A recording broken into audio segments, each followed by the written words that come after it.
Ну что, здравствуйте, дорогие зрители, дорогие подписчики. Нас мало, но мы в тельняшках. В общем, решил я залить на YouTube за кадром нашу гаражную жизнь. Так, чисто разбавить атмосферу. В общем, Артемка сам себе режиссер. Я смотрю, понравилось, значит будем снимать его. Но мы так-то постоянно ржем в гараже. Мы, когда собираемся, мы то и дело, что у нас только приколы, только ржач. В общем, ничего серьезного. Мы даже если чем-то серьезным заняты, мы постоянно ржем. В общем, дела какие? Покрасил я пол, если видно, серый грунт. Автомобильный прям, не краска, а грунт. Он прям... Ну вот я станок подтащил. Следы, если видно, небольшие вот такие вот вмятинки. То есть, ну представьте, двухтонный станок ломом подтягивать. То есть, вот, тут буквально, ну я не знаю, может на миллиметр углубляется. То есть верхнюю часть бетона он берет и дальше все. Вот такие же вот рисочки остаются. Вот они на полу. Но это ничего страшного. В общем, станок стоит на своем месте. Отступил от стены полметра. Здесь отступил так, что крышка открывается. Подход есть. В общем, все готово. Тут масло даже набежало. Еще плюс грунта в чем? Масло с него убирается просто на ура, и никаких следов в принципе не остается. Но это с коробки стекает. В общем, без этого походу никуда. Промазал я направляшки. В общем, чуть-чуть его мал-маля подчистил. Направляшки помазаны, думаю. Это очень хорошо, так как в гараже все равно влага присутствует, пока он постоит. Так. Тут вот еще немножко не домазал. То есть. И, как вы поняли из ролика, 380 уже пришло. То есть, ну, прийти-то пришло, но еще не совсем подключили. То есть в главном щитке в начале ряда не включили. Провода зашли. Тут 0 заземления, все полностью отдельно. Также уже щиток под автоматы, под станки. Пока 3. Четвертый будет. И кинули мы гофру. Короче, идет она вообще прям ух и пошла. Ну до хрена. Змей получился просто огроменный. Также начал я дербанить фрезер. Потихонечку пощелкал все. Покрутил, вроде все нормально, все огонь, все работает. Так что глобальных таких повреждений никаких в коробке пока не наблюдаю. Не могу добраться до масляного насоса. Он, походу, вот эта звездочка и есть масляный насос. Так что, ну посмотрим. Пока так, я главное вскрыл, убедился, что там ничего такого нету глобального. Никаких ни разрушений, ничего. Это для меня самое важное было, что увидеть, что нету тут засранок всяких. В общем, прям жижи какой-нибудь беспонтовой. Так что, вот так вот. Я сейчас буду продолжать делать пенопласт. И думаю, на этой неделе, ну уже по-любому надо. Заказчики уже звонят, надо настраивать станок. Сейчас прокинем провод. Осталось у меня единственное, что не помыто, это станция для СОЖ. Остальное все готово. Опоры помыты, побриты, покрашены. Готовый станок будет стоять на опорах, это 100% по уровню. Движок вкатим, все навесим. Сделаем запуск, привезу.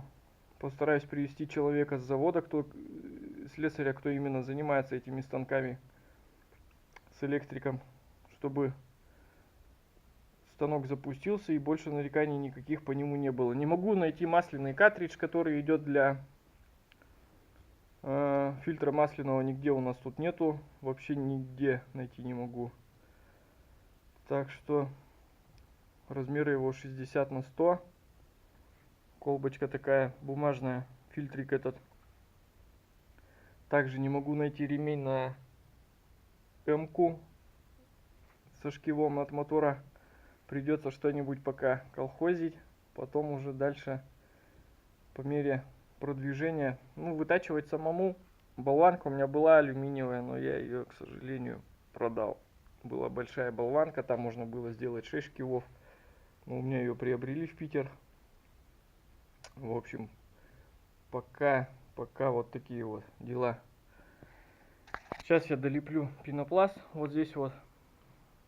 Также надо прокинуть кабель. Кабель пойдет на этот станок. Вот так вот от стены за диваном по этой стене, чтобы не мешался он мне. Для чистки стружки будет сделана тележка подкатная, в которую просто все сгребаться и вывозиться, чтобы там с мешками не трястись, грязь эту разводить, всякие потеки, чтобы масла не было. В общем, буду стараться соблюдать все в чистоте полностью, стерильной. И печку поставить надо обязательно. Но сейчас вот 380 прокинули, кабель висит, уже камень с души упал. Еще один. Осталось еще парочку. Также, самое главное запустить токарник, потому что на токарник, в принципе, работы уже есть. Уже звонят, люди звонят. Надо потихонечку делать, настраивать. Потом уже на фрезер переключаться после того, как токарник будет на 100% отлаженный. Переключимся на фрезер. И сверлилку, конечно. Шкив-то может быть где-нибудь урвем. Надо съездить к Валерику на металлобазу. Может там есть какой-нибудь валяется шкив у него. И в принципе все. Вот когда два станка уже запустятся, сверлилка и токарник, уже будет на порядок легче. Займемся уже тогда фрезером капитально. То есть, фрезер опять же тоже надо уже, кровь из носу надо, чтобы он работал. На фрезер тоже работы полно. Еще не знаю пока. Возможно, если все будет нормально, то в ближайшее время поперечно-строгальный станок еще прикатит сюда. 7303 моделька. Так что вот, там видяху, не знаю, попробую сделаю. Если пойдет, то про полы, как я полы там красил, буторил, автохимию. В общем, в принципе, наверное, все. Осталось чуть-чуть, буквально последний рывочек, и все будет готово. Самое главное, что 380 подошло. Еще старый счетчик надо будет убрать, который чисто на 220 идет. И там в щитке раскинуть все, но это уже мелочи, то есть раскидывать счетчик это все фигня, там уже дело в 5 секунд.